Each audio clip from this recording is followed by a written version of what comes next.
Welcome. We have Tim Goeglein, who's currently serving as the Vice President of External Relations, on the line with us today for a special interview as we highlight a wonderful book that has just come out entitled The Man in the Middle, an inside account of faith in politics in the George W. Bush era. This is Carl Broggie. We welcome you this hour here at WAGP, The Light 88.7 FM. Good morning, Tim. Great to have you here this morning. It's great to be here, Carl. Are you hearing me now? Yes, thank you, Tim. We're very excited about your book. It's very, very inspiring and encouraging as it highlights the grace of God. Let me just ask a few general questions before we get into the detail of the book. I'd like people to know you a little bit better, and I know you were raised in Fort Wayne, Indiana. How did you aspire into the political realm and serving these great leaders that you have? Well, first, it's great to be with you, and it's nice to be asked that right off the bat. I can honestly say to all your listeners that for those who have found themselves in a particular career path for which they had no plans or expectations, that is me. And as I say in The Man in the Middle, as a boy, I was what is called a nerd. I had no aspirations whatsoever with regard to politics. I knew that I wanted to be in journalism. And I remember as a young boy playing in the backyard. I was born in 1964, so I'm 47 years old. And I remember just before 5:30, my parents would call out to me in the summertime, and I would come inside and watch the evening news with Walter Cronkite. Because even as a boy, I was very interested in the news of the day and the world. And one summer, when I was a junior at Indiana University in Bloomington, I was in the Ernie Pyle School of Journalism, which is one of the best in the country. Literally, out of the thin blue air, I got a call from a woman who was a very good friend of then U.S. Senator Dan Quayle of Indiana. And she said to me, would you like to apply to be for an internship in Senator Quayle's office this summer in Washington?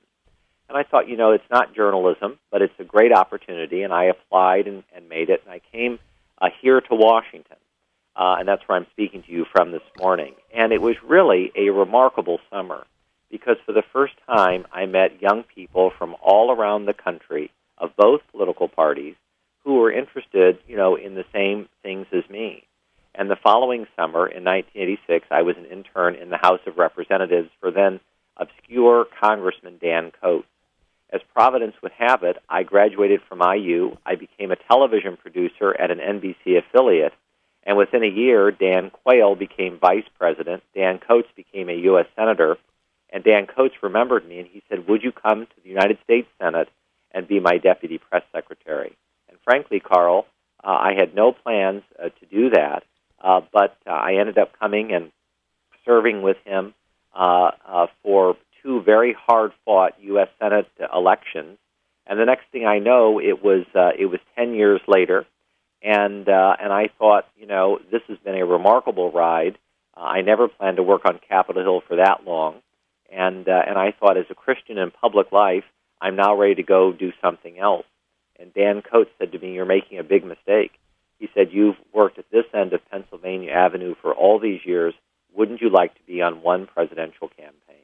And that was excellent counsel and advice, and as Providence would have it, my life began to bend toward, making a significant part of my professional life in and around politics. And as I say in The Man in the Middle, and this is why I'm very eager for all of your listeners to read the book, Providence has a way, God himself has a way of reorienting our lives in directions that we don't plan. And I joined the Gary Bauer for President campaign. Gary was in the campaign for the GOP nomination for a year. He was in all 9 debates. He did a great job. He got out and endorsed John McCain in 2000. And Karen Hughes, who was working then for Governor Bush, had a deputy. And that deputy called me, and she said, we're not hiring many people from the Gary Bauer for President campaign, but we'd like to have you join the Bush for President campaign. And my wife and I and our 2 boys got into our Dodge Caravan, drove to Austin, Texas. As I say in The Man in the Middle, it was 100 degrees for the first 2 weeks. We thought, what have we done? But it turned out to be a remarkable ride, and as we all know, it turned out to be the most harrowing presidential election in America since the election between John Adams and Thomas Jefferson in 1800. And I was 32 days in Florida during Bush v. Gore, which I write about at length in The Man in the Middle, and I give a lot of insight that has not been written other places. And as you might know, I was truly plucked out of obscurity by Karl Rove. I was his deputy, and when he offered me a job as a special assistant to the president, he said, "You're going to be the man in the middle." And thus the title of the book, and thus I was off on a remarkable, nearly 8-year journey that I write about at length, and I'm eager for people to share this journey with me. If you're just joining us, we're interviewing Tim Goeglein. Currently, he serves as the Vice President of External Relations for Focus on the Family, and he's just published a very compelling read called The Man in the Middle, an inside account of faith and politics in the George W. Bush era. So, Tim, after our president was elected and brought into office, were you immediately brought in as the Deputy Director of the White House Office of Public Liaison? Carl, you're very nice to ask. Again, I'm going to go back into the idea of what Providence would have us do, because after and I was in the room, and I write about it in The Man in the Middle. I was in the room when the Supreme Court, firmly came down and confirmed that George W. Bush had been elected. I flew back to Washington, and one of the first calls I had was from my former boss, Dan Coates, who was going to be considered to be the Secretary of Defense. And I knew that if he was going to be President Bush's first Secretary of Defense, that I would be, working very closely with him on the pending Senate confirmation process. And the Bush campaign asked me to formally join the transition process and to help Dan Coates and to also help the man who would become the first Secretary of the Treasury. And in those 2 weeks' time of working, I got a call out of the blue from Karl Rove, and he said, "I'm calling to make you a special assistant to the president and the deputy director of the White House Office of Public Liaison." And I said, "Karl, could you please translate that into English?" And he said, "It means you'll be the man in the middle. You will be the president's chief outreach guy to all your fellow Christians and conservatives." And that was my job as a commissioned officer to the president for the following 8 years. And I really, because of Karl's trust in me and real devotion to my professional path, for which I am endlessly grateful. And as you know, Karl, from reading the book, Karl Rove was gracious enough to have written the foreword to the book. I really had no idea what an incredible journey of joy and of hard work that I was off on at that point. And as Providence would have it, my life took remarkable directions, and I came to work at very close range to the president. I was with him a lot in the Oval Office, in the Roosevelt Room, around the White House, on Air Force One, on domestic soil, on foreign soil. And I wanted to write this book primarily to say that all of those who have castigated George W. Bush, who have made him into a cartoon and into a stereotype, are categorically wrong. He is a great-souled human being. He has remarkable character and integrity. I do not think there are enough people in the public square who are actually defending George W. Bush's legacy. And by the way, not just defending his legacy, but also defending his legacy on very, very big and very important issues that impact the direction of our great country. Let me ask you this, Tim. I know when you were serving as the public liaison, you were involved in helping to establish the White House Office of Faith-Based and Community Initiatives. What did that involve, and what was the whole focus and purpose of that organization within the Bush administration? I would love to know, Karl, how many presidents of the United States in their inaugural addresses have actually made one of the central focuses of their inaugural addresses rooted in a parable by Jesus Christ. But George W. Bush was one of them. And in his first inaugural, it's little remembered now, but he actually defined himself as a compassionate conservative. And he did so in telling the story of the Good Samaritan. And what George W. Bush said is that, as with the Good Samaritan, we were going to be a country that would not cross over on the other side in the road to Jericho, picking up on Christ's parable, but that we would reach out and that we would show compassion, which George W. Bush defined as mercy, that we would show mercy and compassion to the least, the last, and the lost. And George W. Bush was right. It was not that he was uncomfortable with conservatism. It was quite the opposite. He was a conservative in good standing.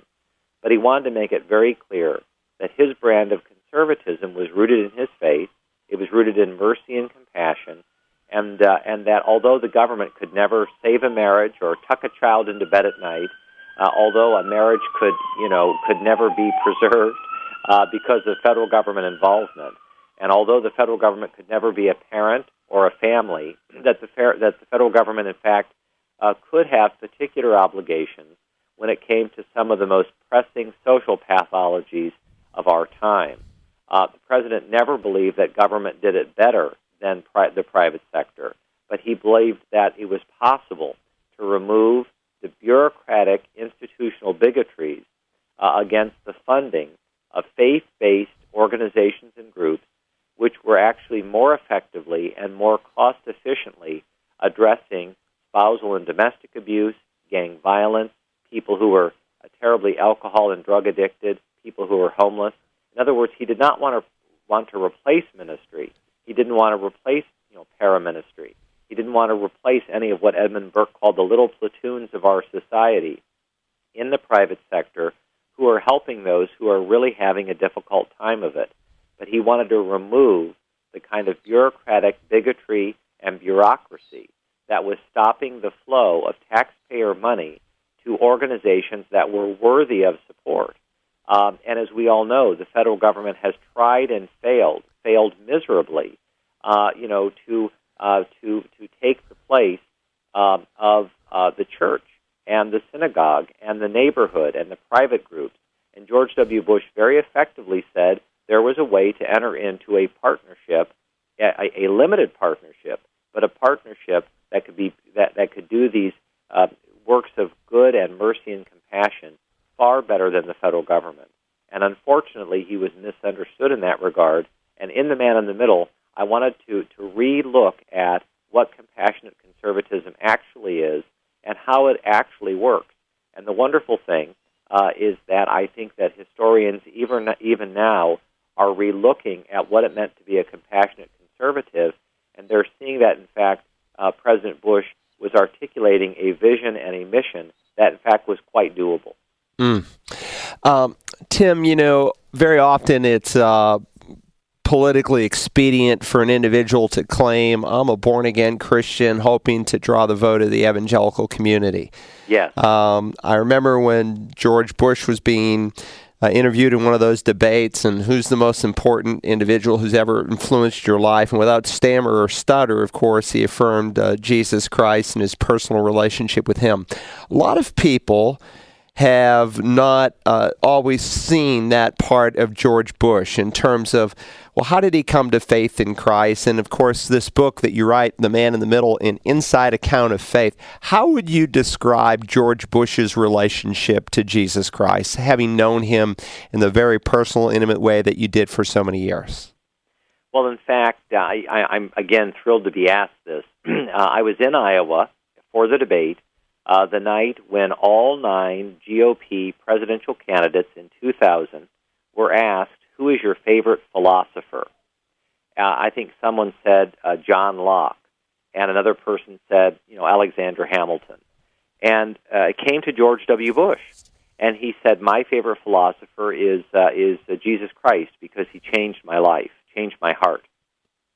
And there was a bit of a stunned silence. And I remember the person who had asked the question said, well, you still have 2 minutes. You can go ahead and give more of a response. And George W. Bush said, and I think it was a wonderful moment in presidential debate history, he said, if I have to explain it, you couldn't understand it. That's George W. Bush. His faith was genuine and rooted in humility. When he had gotten to be 40 years old, he was drinking way too much, and by his own admission, it was impacting his marriage and his relationship with his twin daughters. And there was a Bush family gathering, and Billy Graham was there. And Billy Graham and George W. Bush took a walk by the sea. And George W. Bush did not have a conversion. He's never spoken about it in those terms because he had been a believer and a Christian. But he had what I have come to see as a bit of a recommittal, that he was not going to live the next 40 years of his life as he had lived the first 40. He stopped drinking altogether. It changed his life. It changed his relationship with Jesus Christ. It changed his relationship with his wife and his daughters. And as I say in the book, and this is the most important thing about The Man in the Middle, and it's the thing, Carl, that makes my memoir different than any other. Spending a lot of time with George W. Bush, I came to see that, in fact, it was his faith that fundamentally defines who he is. It's not just that he is a Christian, or that these are the steps that led him to his serious faith. All those things are true. But I came to see that you cannot understand the man who was the 43rd President of the United States and understand how he relates to people, whether you're the Queen of England or the President and Prime Minister of another country, or you're the person on the street or the most junior staffer or intern. Unless you understand this fundamental nature of who George W. Bush is. And this is why I'm very eager for people to read The Man in the Middle, because I subtitled it, Faith and Politics in the George W. Bush Era. And this whole idea going into the new presidential season of 2012 of faith and politics and how faith and politics do or don't go together. I was very eager to talk about this in the American experience, not merely in a theoretical or constitutional sense. I actually wanted to show upfront and personal, by personal stories and a personal narrative from someone who was there, how this president, the most powerful man in the world, the leader of the free world, how he actually lived his life as a Christian.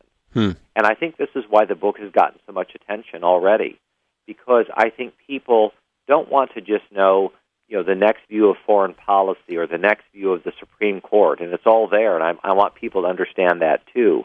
But I actually wanted to go into the DNA. I wanted to take people into the Oval Office, into the White House, into two hard-fought presidential campaigns, and frankly, into the heart of George W. Bush and say, for all the cartoons and stereotypes, this is actually who the man is.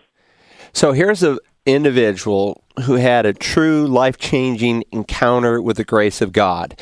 And I was privileged on one occasion to be there for a White House briefing. You had invited pastors and Christian leaders from across the country, and it was one of those occasions when our president came in at the time. He said, there's no reporters here, there's no tape recorders, and he just shared his heart, and you heard firsthand about his personal relationship with Christ, and it was very, very moving. But Tim, I've experienced that people who have found grace are very quick to show grace. And you had that encounter with our president. He showed you some amazing grace.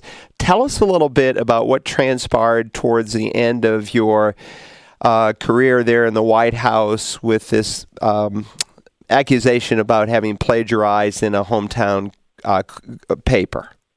Well, of all the things you could have asked me, this is the most important one.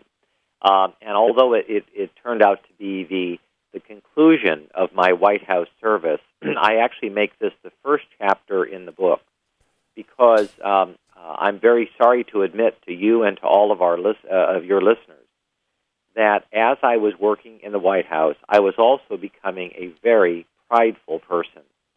And, for some people, the pride, goes down the avenue of sex or the avenue of money or the avenue of power. In my instance, it was wanting to be the cleverest one, the one who always said it better than everybody else. And it was a complete extension of vanity and power, in my regard, pride rather, for which I was 100% guilty. And I began plagiarizing columns for the hometown newspaper, of which I was writing about everything except for politics. And I came back to my White House desk one day, and a reporter had sent me an email asking whether this is true. And as I recount in my memoir, I fell to the ground next to my desk in my White House office.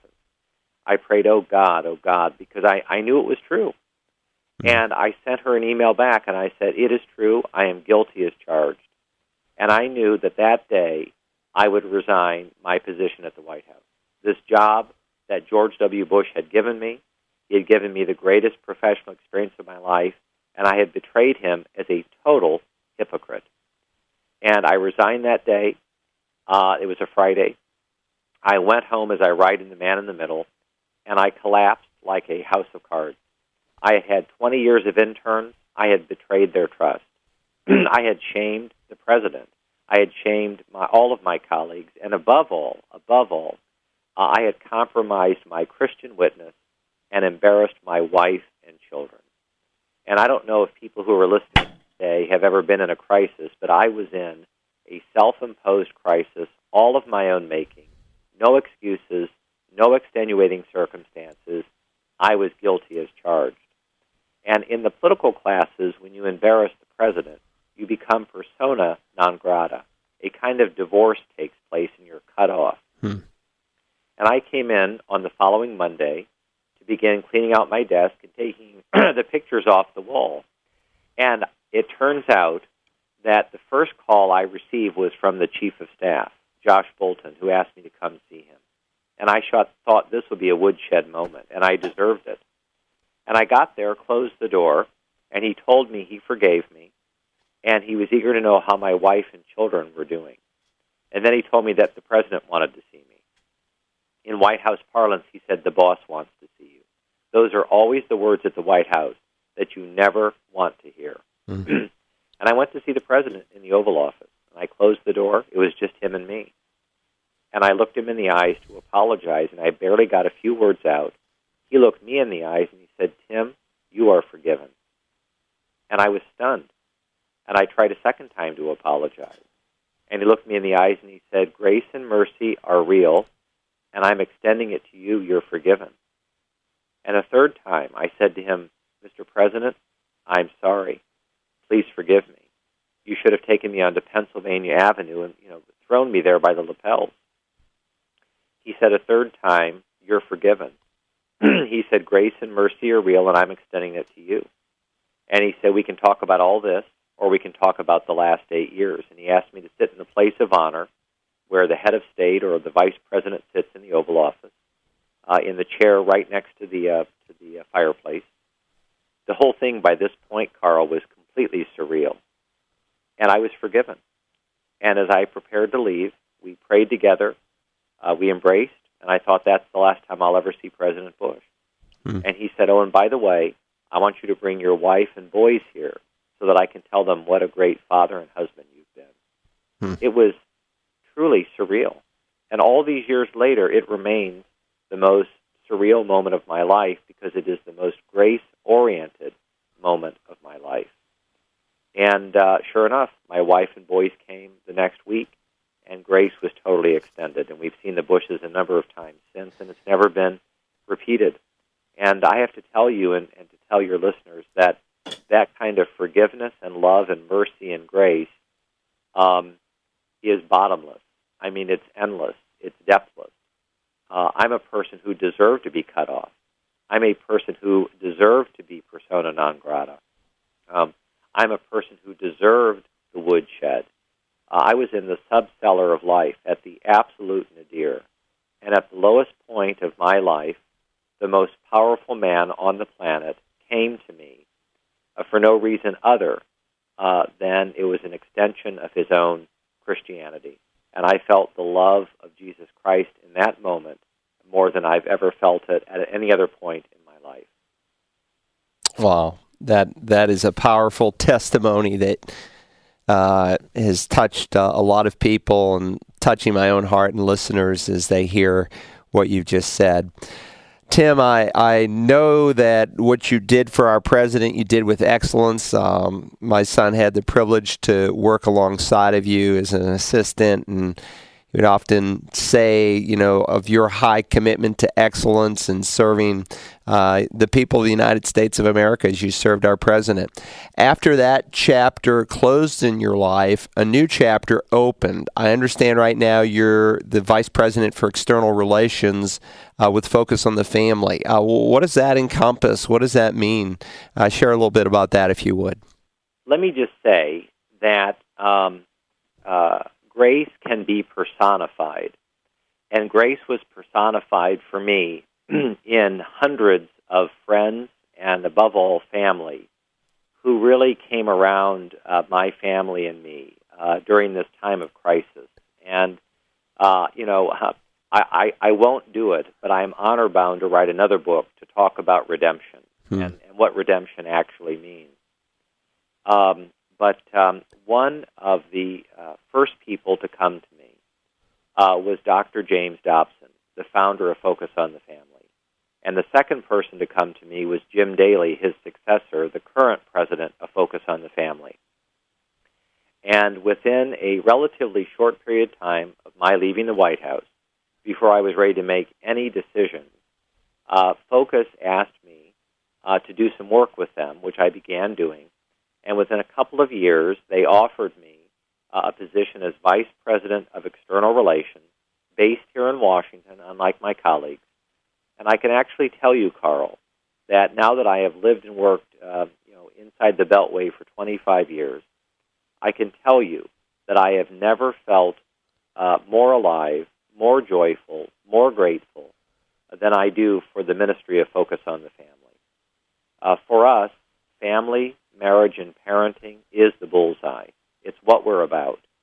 And with all the problems and all the stresses and all the difficulties that our beloved, remarkable, exemplary country is facing, there is no set of issues more concerning than the breakup of the nuclear family. And I am so grateful to be at Focus. I think Focus is one of the unsurpassed ministries in all of American history, and I absolutely, categorically love being a part of it. Wow.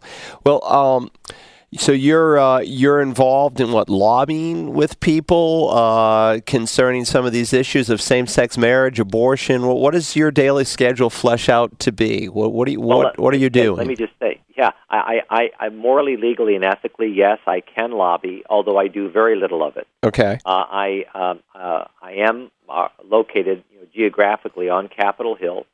So I'm in the Senate, I'm in the House, I'm in the federal courts, I'm right across the street from the Supreme Court. As I speak to you, I'm looking at both the Supreme Court building and the Capitol Dome.